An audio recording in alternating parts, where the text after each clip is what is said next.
तो hello guys, कैसे हैं आप लोग। इस एपिसोड की शुरुआत में हमें जेड गर्ल सेट के कैंप साइट का सीन दिखाया जाता है, जहाँ पे जैंग लियांग होता है अपने कैंप से बाहर आता है और बोलता है कि चलो अच्छा है, कल रात तो जाहिर तौर पर मेरी जो डिवाइन बॉडी थी 120% तक चार्ज हो गई थी, साथ ही मैंने इसकी पावर को भी रिलीज नहीं किया था।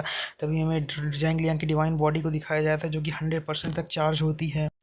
और 100% तक चार्ज देकर जो जैंग लियांग होता है अपने मन में सोचता है, लगता है एक रात रेस्ट करने के बाद जो मेरी बॉडी थी वो भी एक्सप्लोड नहीं की, और साथ ही में वो 20% से गिर गई। लगता है मेरी जो एनर्जी स्टोर करने की कैपेसिटी वो बढ़ चुकी है, या फिर मेरी जो एनर्जी लेवल है वो ड्रॉप हो गया है।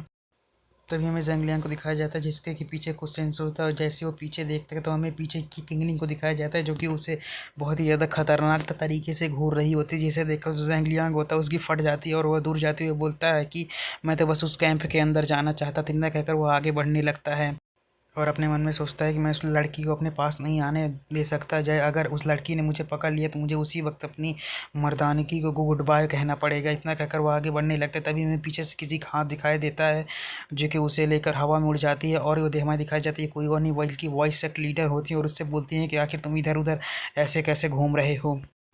तभी जो जैंग लियांग होता है वॉइस सेट लीडर से बोलता है कि वॉइस सेट लीडर आखिर हम लोग एग्जैक्टली जा कहाँ पे रहे हैं। जो सुनकर जो वॉइस सेट लीडर होती हैं जैंग लियांग से बोलती हैं कि तुम्हें बिना मतलब के सवाल पूछने की कोई भी ज़रूरत नहीं है। तभी जो वॉइस सेट लीडर होती हैं जैंग लियांग से बोलती हैं कि मुझे नहीं पता कि आखिर तुमने किंगलिंग के साथ क्या किया है, लेकिन अगर तुम किंगलिंग की वरीड पर्सनैलिटी को बदल पाए तो ये हमारे सेक्टर के लिए एक बड़ी अचीवमेंट होगी। जो सुनकर जैंग लियांग होता है अपने मन में सोचता है, लगता है कि ये लोग भी किंगलिंग की वरीड पर्सनैलिटी से काफ़ी ज़्यादा परेशान हैं और वो भी सीधा करना चाहते हैं।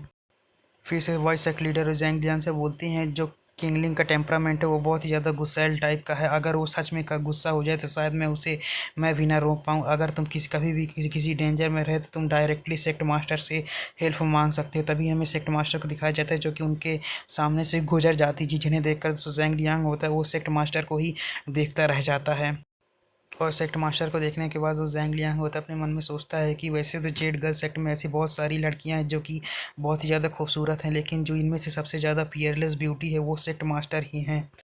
इस एपिसोड की शुरुआत में हमें जैंग लियांग को दिखाया जाता है जिसके कि सामने से सिस्टम अपीयर होता है और उसे बोलता है कि आपका जो फिफ्थ टास्क है उसे असाइन कर दिया गया है, और इस फिफ्थ टास्क को जैंग लियांग को एक दिन के अंदर कंप्लीट करना होगा। और इस फिफ्थ टास्क में जो जैंग लियांग है उसे सेक्ट मास्टर को एक यूनिफॉर्म देनी है, और वो यूनिफॉर्म जैंग लियांग किसी सिस्टम स्पेस के अंदर है। और जैंग लियांग अगर उस यूनिफॉर्म को सेक्ट मास्टर को नहीं दे पाता है तो जैंग लियांग के दिल के ऊपर 10,000 तीरों से हमला किया जाएगा।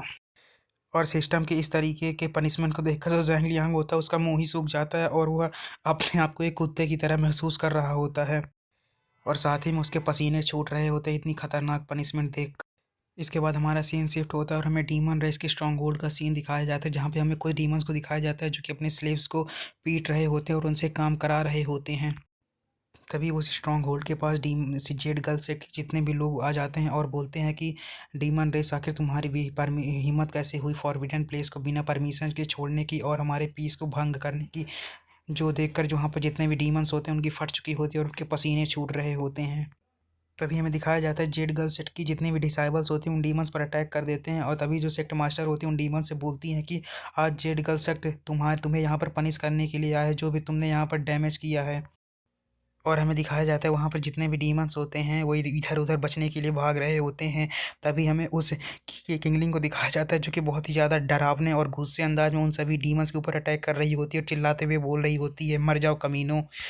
और किंगलिंग के इस स्कैरी रूप को देखकर जो जैंग लियांग होता है उसकी फट चुकी होती है और बोलता है कि ये तो सच में बहुत ज़्यादा डरावनी है, और वो जैंग लियांग काँप रहा होता है। इसके बाद हमें वॉइस सेट लीडर को दिखाया जाता है जो कि जैंग लियांग से बोलती हैं कि जो डीमन रेस की हमने फूड और सप्लाईज और उनके जो वेपन्स उन्हें पूरी तरीके से फ्रंट लाइन से नष्ट कर दिया है, इसीलिए जो डीमन से कुछ समय के लिए शांत रहेंगे, और उन्होंने भी इतना एक्सपेक्ट नहीं किया था कि हम इतनी जल्दी उनके ऊपर एक्शन ले लेंगे। इसके बाद जो जैंग लियांग होता है अपने मन में सोचता है कि जो डीमंस उन्हें ये पता चल जाता है कि जो सेक्ट मास्टर हैं आखिर उनकी जो माइंडसेट है कब स्टेबल है और कब नहीं है। तो आखिर डीमंस को ये कैसे नहीं पता चलेगा कि जो सेक्ट मास्टर वो अपने सेक्लूजन से बाहर आ चुकी हैं और वो पूरी तरीके से हील हो चुकी हैं। तभी वो वॉइस सेक्ट लीडर से बोलता है कहीं ऐसा तो नहीं है कि ये सब हमारे लिए जाल बिछाया गया है ताकि हम इन पर अटैक करने के लिए आएँ और ये हम पर अचानक से स्नेक अटैक कर दें। और कहीं लाल रंग में लिखा गया वो जो शब्द था वो कोई ट्रैप तो नहीं था। जो सुनकर जो वॉइस एक लीडर होती हैं वो भी शॉक हो जाती हैं, और इसी सीन के साथ जो हमारा एपिसोड का होता है ख़त्म हो जाता है।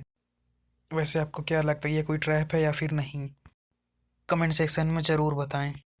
और हाँ, अगर आपको वीडियो अच्छी लगी तो लाइक कमेंट सब्सक्राइब जरूर करें और अगले वीडियो के लिए वेट करें। Thanks for watching.